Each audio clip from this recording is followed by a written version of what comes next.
तो आज हम नया टॉपिक लेके आए हैं जिसका नाम है कैपेसिटेंस। तो कैपेसिटेंस को हमें समझने से पहले हमें ये पता होना चाहिए कि किसी भी कंडक्टर को जब हम चार्ज देते हैं तो वो चार्ज उसकी बॉडी के ऊपर फैलता है, और फैलता कैसा, यूनिफॉर्मली। तो वो यूनिफॉर्मली क्यों फैलता है ये हमें ध्यान रखना चाहिए, क्योंकि मान लिया किसी बॉडी के ऊपर जो चार्ज आया, चार्जेस के बीच में रिपल्सन होता है, तो इक्वल अमाउंट में रिपल्सन होने के कारण वो इक्वली यूनिफॉर्म होता है भाई, पूरी बॉडी के ऊपर इक्वली स्प्रेड हो जाता है, क्योंकि उनके बीच में रिपल्सन हो रहा है थोड़ा थोड़ा। तो हमारा टॉपिक है आज का कैपेसिटेंस। देखते हैं। तो मेरे पास एक कंडक्टर है, मैं इसके कंटिन्यूसली चार्ज दे रहा हूँ। देखो पॉजिटिव, इसके ऊपर चार्ज आया पॉजिटिव, ओके, ये इसके ऊपर पॉजिटिव चार्ज आया, पर लेकिन इसके साइड में क्या है, एयर मीडियम है ना। तो एयर मीडियम है तो इसका मतलब एयर के एटम्स भी है इसके चारों ओर सराउंडिंग में, ओके।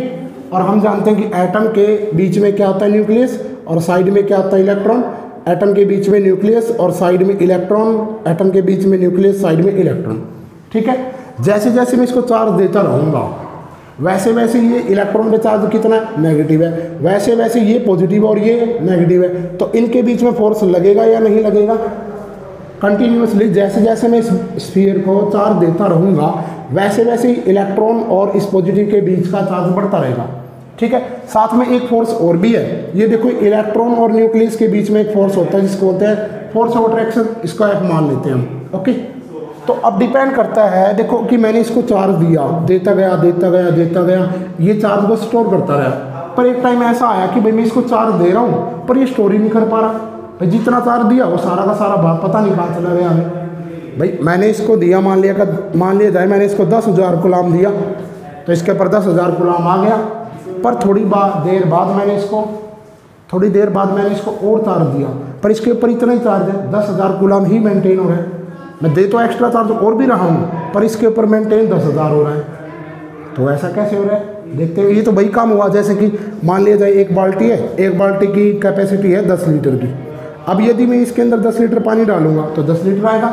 10 लीटर से यदि 1 ml भी एक्स्ट्रा डालूंगा तो क्या इस बाल्टी के अंदर 10.1 लीटर आ पाएगा, नहीं आ पाएगा ना, 0.1। वो क्यों नहीं आ पाएगा, क्योंकि इस बाल्टी की कैपेसिटी ही 10 लीटर की है।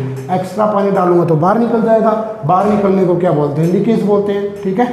तो यहाँ पर देखो मैंने इसे 10,000 गुलाम दिया, तो 10,000 गुलाम के बाद क्या हुआ ये देखते हैं। जो जैसे ही मैंने इसको 10,000 गुलाम दिया, अब इस पॉजिटिव के बीच में और इस इलेक्ट्रॉन के बीच में इतना ज़्यादा फोर्स बढ़ गया, कितना ज़्यादा बढ़ गया कि भाई इनके बीच में जो फोर्स ऑफ अट्रैक्शन था वो टूट गया, और इसने इस इलेक्ट्रॉन को अपनी तरफ खींच लिया। जैसे 10,000 गुलाम मैंने चार्ज दिया, जैसे ही मैंने उसे 1 गुलाम एक्स्ट्रा चार्ज दिया तो क्या हुआ, मेरा चार्ज तो इस स्फीयर के ऊपर 10,001 होना चाहिए, पर वो नहीं रहता। क्यों नहीं रहता, क्योंकि ये पॉजिटिव है और ये कैसा है, नेगेटिव। जैसे ही ये नेगेटिव इसकी तरफ आया, दोबारा फिर इसको कितना कर दिया, 10,000 गुलाम कर दिया। अगली बार फिर मैंने इसको 1 गुलाम दिया, पर होना कितना चाहिए इस हिसाब से, 10,000 गुलाम, 10,001 गुलाम होना चाहिए, पर लेकिन मुझे मिलता क्यों, कितना है, 10,000। वो क्यों मिलता है, वो इसलिए मिलता है क्योंकि ये वाला इलेक्ट्रॉन यहाँ चला आता है, क्योंकि ये नेगेटिव है और ये पॉजिटिव है, इसको फिर दोबारा न्यूट्रलाइज कर देगा। तो बार बार मैं देख रहा हूँ एक्स्ट्रा चार्ज दे रहा हूँ पर मेरा चार्ज फिर भी 10,000 गुलाम ही मेंटेन हो रहा है, यानी कि इस स्फीयर के ऊपर एक कांस्टेंट चार्ज आ पा रहा है। इस चार्ज से मैं ज़्यादा चार्ज इसको नहीं दे पा रहा, ये स्टोर नहीं कर पा रहा। तो वह क्यों हो रहा है, वही बाल्टी वाला काम, बाल्टी की कैपेसिटी जितनी है वो उतना ही पानी स्टोर कर पाएगी, इसका मतलब इसकी कैपेसिटी कम है, ठीक है। तो वो डिपेंड किसके ऊपर करता है, एक बार हम देख लेते हैं। तो हम जानते हैं कि एक होता है हमारे इलेक्ट्रिक फील्ड का फॉर्मूला, तो K/Q डिवाइड में R²। अच्छा ये बताओ, ये इलेक्ट्रॉन इधर तब आएगा जब ये फोर्स ऑफ अट्रैक्शन क्या हो जाएगा, कम हो जाएगा इसके कंपैरिजन में, तभी तो आ पाएगा, है ना। अगर ये फोर्स ऑफ अट्रैक्शन ज़्यादा है और ये वाला फोर्स कम है तब तो इलेक्ट्रॉन इधर नहीं आ पाएगा, ठीक है। तो कंडीशन क्या है कि फोर्स ऑफ अट्रैक्शन से ये वाला फोर्स ज़्यादा होना चाहिए। अब देखो फोर्स किसके ऊपर डिपेंड करेगा, force equal to Q into में E होता है ना। अब इस पॉजिटिव के कारण इलेक्ट्रिक फील्ड होगी, वो किसके ऊपर लगेगी, इसके ऊपर लगेगी, तो वो इसे क्यों खींचेगा। तो सीधी सी बात है, जितना चार्ज बढ़ता रहे, जितनी इलेक्ट्रिक फील्ड बढ़ती रहेगी उतना ही फोर्स बढ़ता रहेगा। और इलेक्ट्रिक फील्ड डिपेंड कर रही है भाई इस स्फीयर के ऊपर चार्ज कितना आ रहा है। एक बात तो ये हो गई। और दूसरी बात है पोटेंशियल की। पोटेंशियल का फार्मूला होता है के क्यू डिवाइड में आर। अब जितना चार्ज बढ़ता रहेगा उतना ही पोटेंशियल भी बढ़ता रहेगा। ओके, अगर हम इस स्फीयर को एयर में रख रहे हैं तो भाई कितना पोटेंशियल सेटअप हुए कि ये चार्ज लीक होना स्टार्ट हो जाए। ठीक है, तो अगर मान लिया जाए इस स्फीयर का पोटेंशियल 10⁶ वोल्ट हो गया तो ये चार्ज एयर में लीक होना स्टार्ट हो जाएगा। ये वही बात है भाई, अगर 10 लीटर से ज़्यादा वॉल्यूम हो गई बाल्टी में, 10 लीटर से ज़्यादा पानी होगा तो वो लीकेज होना स्टार्ट हो जाएगा। ठीक है, अब दो स्फीयर का हम एग्जांपल लेके देखते हैं कि भाई इसको और अपन कैसे करें। तो देखो, अब हमारे पास एक ये स्फीयर है और एक ये दूसरा स्फीयर है, ए स्फीयर और ये बी स्फीयर। ठीक है, एक ये बाल्टी ए वाली और ये बी बाल्टी बी वाली, ये दूसरी बाल्टी बी वाली। अब देखो, मान लिया जाए इसको थोड़ा पतला बना देते हैं। ओके, मैंने इसको है ना 10 लीटर पानी दिया, तब ये 1 सेंटीमीटर राइज हुआ और इसकी हाइट मान लेते हैं 10 सेंटीमीटर। ठीक है, इसकी भी हाइट कितनी मान लेते हैं 10 सेंटीमीटर। ठीक है, अब मैंने इसको 10 लीटर पानी दिया तो ये राइज कितना हुआ 1 सेंटीमीटर। मैंने इसको 5 लीटर पानी दिया और ये राइज हो गया 1 सेंटीमीटर। ठीक है, इसकी पोटेंशियल कितनी है देख लेंगे भाई। पोटेंशियल का मतलब mgh होता है ना। ओके, तो मतलब 10 सेंटीमीटर यदि ये भर गया तो ये लीकेज होना स्टार्ट होगा।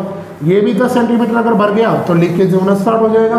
तो ये बताओ, 10 लीटर पानी देता हूँ तो 1 सेंटीमीटर राइज होता है, यहाँ पर 5 लीटर पानी देता हूँ तो 1 सेंटीमीटर राइज होता है। ये कितना कैपेसिटी गेन कर पाएगा, मतलब कितना पानी इसमें आ पाएगा भाई। 10 लीटर 1 सेंटीमीटर को कवर कर राइज करता है तो 10 सेंटीमीटर को राइज करने में कितना पानी आएगा, सीधी सी बात है 100 लीटर आएगा। और इसमें कितना आएगा, इसमें आएगा 5 लीटर 1 सेंटीमीटर को राइज करता है तो 10 सेंटीमीटर को राइज करने में 50 लीटर पानी आ पाएगा। तो सीधी सी बात है, इसकी कैपेसिटी कम है और इसकी ज़्यादा।